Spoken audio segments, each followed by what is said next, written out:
Praise the Lord.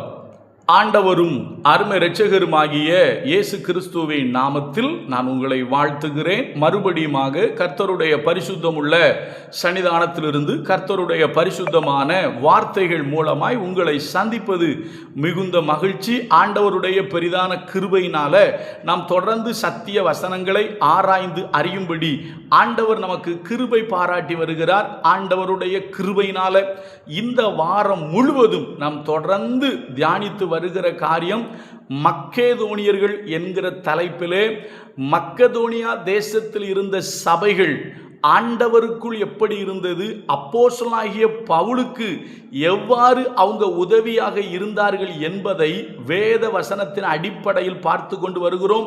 நேற்றைய தினத்தில் பவுல் மிக அழகாக சொல்லுகிறார், நான் கொரிந்துவில் இருந்த பொழுது என்னுடைய குறைவை மக்கதோனியர்கள் நிறைவாக்கினார்கள், தெசலோனிக்கே பட்டணத்திலிருந்து வந்தவர்கள் நிறைவாக்கினார்கள் என்று பவுல் சொல்லுகிறார். அருமையான கர்த்தருடைய பிள்ளைகளே, தெசலோனிக்கே பட்டணம் என்பது மக்கதோனியாவில் இருக்கிறது. மக்கதோனியா விசுவாசிகள், மக்கதோனியாவில் உள்ள சகோதரர்கள் அப்போஸ்தலனாகிய பவுலுடைய ஊழிய பாதையில் பொருளாதார குறைவுகளை நிறைவாக்குகிறவர்களாக இருந்தார்கள் என்பதை நேற்று பார்த்தோம். இன்றைக்கு இன்னொரு முக்கியமான காரியத்தை பார்த்து நாம் நிறைவு செய்ய போகிறோம். கொஞ்சம் கவனமாக கவனிங்கள். மிக முக்கியமான வார்த்தைகள்.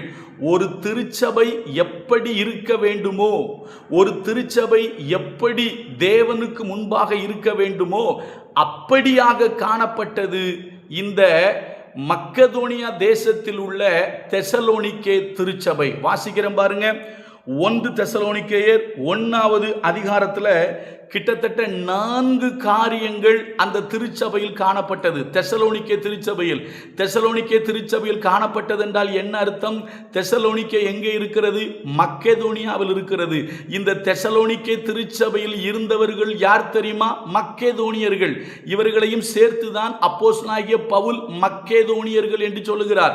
அப்ப அந்த மக்கேதோனியாவிலே எந்த ஊர் வருது அப்படின்னா தெசலோனிக்கே வருது. இந்த தெசலோனிக்கேயர்களை குறித்து அப்போஸ்தலனாகிய பவுல் மிக அழகாக சொல்லுகிறார். மொத்தம் 4 வார்த்தைகள்.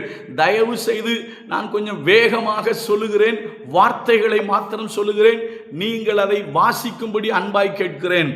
1 தெசலோனிக்கேயர் 1வது அதிகாரம் 6 முதல் 10 வரைக்கும் உள்ள வசனங்களை பார்த்தால் அதில் முக்கியமான 4 காரியங்களை நான் சொல்ல முடியும். முக்கியமான 4 காரியங்களை மாத்திரம் சொல்லுகிறேன். 1 தெசலோனிக்கேயர் 1வது அதிகாரம் 6 முதல் 10 வசனங்களை நீங்கள் வாசிக்கும் பொழுது அதில் மிக அழகான விஷயங்களை அந்த தெசலோனிக்கே திருச்சபையை பற்றி சொல்லுகிறார். தெசலோனிக்கே திருச்சபை என்று சொன்னால் அது மக்கேதோனியா தேசத்தில் உள்ளது. நம்முடைய செய்திக்கு தலைப்பு மக்கேதோனியர்கள். அப்போ தெசலோனிக்கையில் இருந்த மக்கேதோனியர்கள் எப்படி இருந்தார்கள்? வாசிக்கிறோம் பாருங்க. 6ஆம் வசனம்.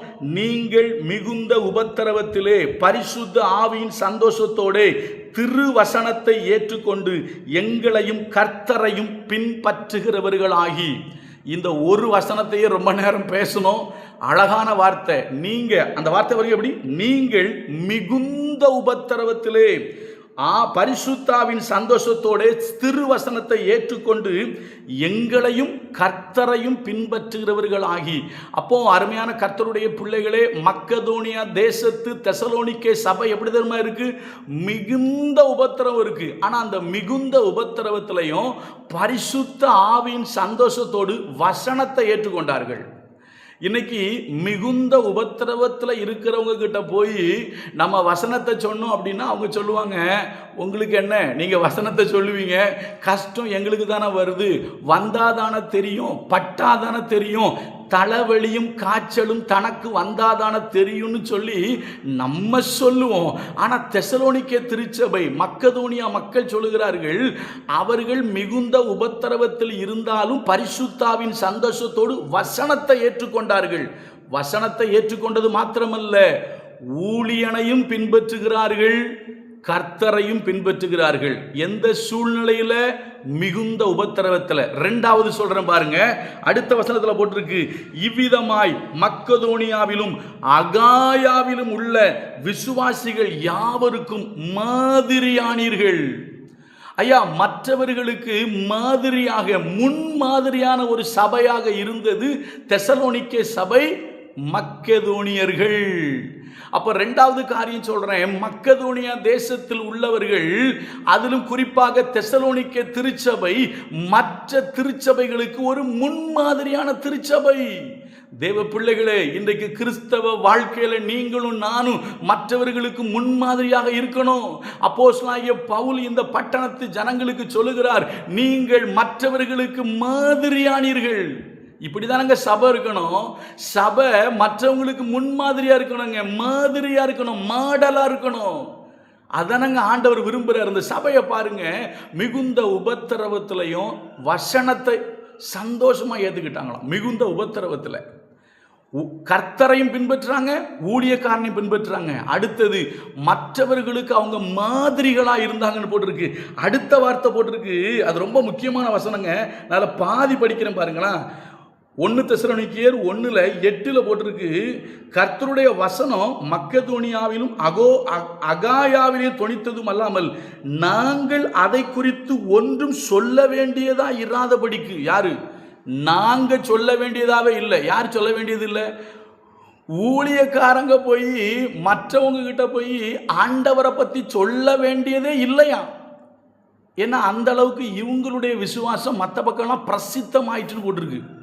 எப்படி? தேவனை பற்றின உங்கள் விசுவாசம் எங்கும் பிரசித்தமாயிற்று. என்ன ஒரு அழகான, இதான் சொன்னேன், ஒரு ரோல் மாடல் சபை.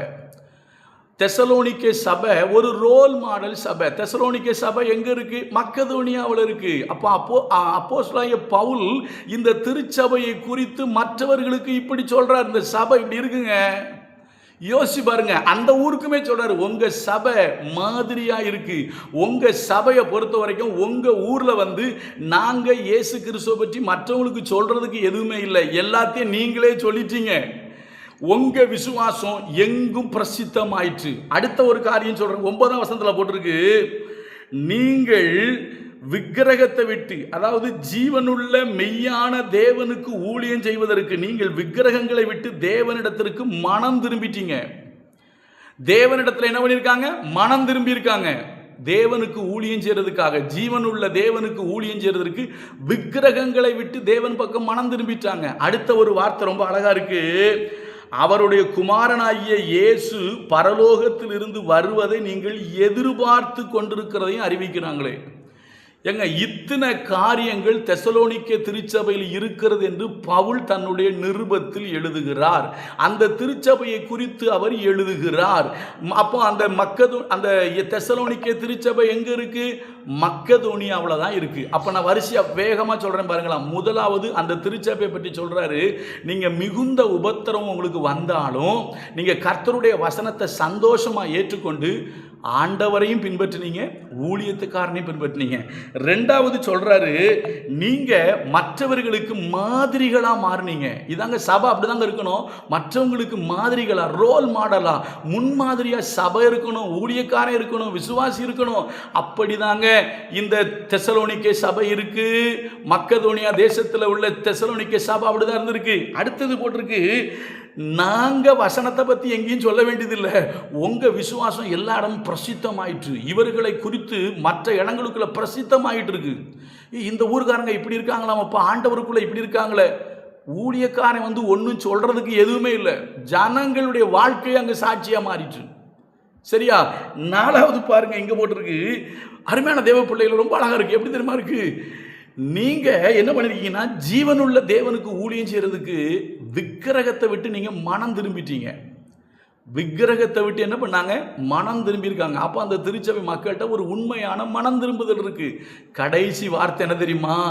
இயேசு கிறிஸ்து வருவதை நீங்கள் எதிர்பார்த்து கொண்டிருக்கிறீங்க. அதாங்க சபை, அதாங்க கிறிஸ்தவ விசுவாசம். இத்தனை காரியங்களும் மக்கெதோனியா தேசத்தில் உள்ள தெசலோனிக்கே சபையில் இருந்தது. நீங்களும் நானும் இன்னைக்கு எப்படி இருக்கிறோம்னு சொல்லி யோசிப்போம். கர்த்தர் நல்லவர், அவர் கிருபை நம்மேல் என்றும் உள்ளது. அடுத்த வாரத்துக்கு ஆண்டவர் என்ன சொல்றாரோ அதை தியானிப்போம். God bless you.